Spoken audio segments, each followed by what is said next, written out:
നമ്മളിന്ന് കുറച്ച് നാരങ്ങ അച്ചാറിടാൻ പോവുകയാണ്. അപ്പോൾ നമ്മളൊരു 3-4 മാസത്തിന് മുമ്പ് നാരങ്ങ ഉപ്പൊക്കെ പുരട്ടി വെയിലത്തൊക്കെ വെച്ച് ചെറുതായിട്ടൊന്ന് വാട്ടിയിട്ട് കുറച്ച് കാന്താരിയും കുറച്ച് കറിവേപ്പിലയൊക്കെ ഇട്ട് അടച്ച് സെറ്റാക്കി വെച്ചിട്ടുണ്ടായിരുന്നു. അപ്പോൾ ആ നാരങ്ങ നമ്മളിന്ന് അച്ചാറിടാൻ പോകുന്നത്.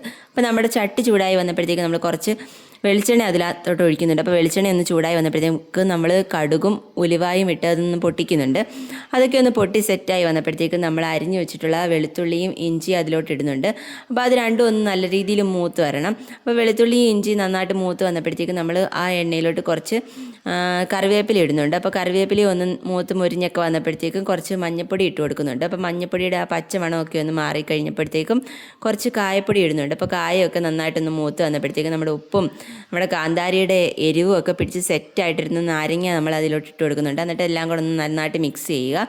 എന്നിട്ട് ചെറുതായിട്ടൊന്ന് ചൂടാക്കിയിട്ട് നമ്മൾ ഇറക്കുവാണ്. അപ്പം നമ്മുടെ നാരങ്ങ സ്വാദിഷ്ടമായ നാരങ്ങ അച്ചാർ ഇവിടെ റെഡി ആയിട്ടുണ്ട്. അപ്പോൾ നാരങ്ങയ്ക്കകത്ത് ഉപ്പൊക്കെ നേരത്തെ പുരട്ടി എല്ലാം ഉണക്കി വെച്ചിരുന്നതുകൊണ്ട് തന്നെ പ്രത്യേകിച്ച് ഉപ്പൊന്നും ഇടേണ്ടി വന്നില്ല. നല്ല സൂപ്പർ ടേസ്റ്റി അച്ചാറായിരുന്നേ.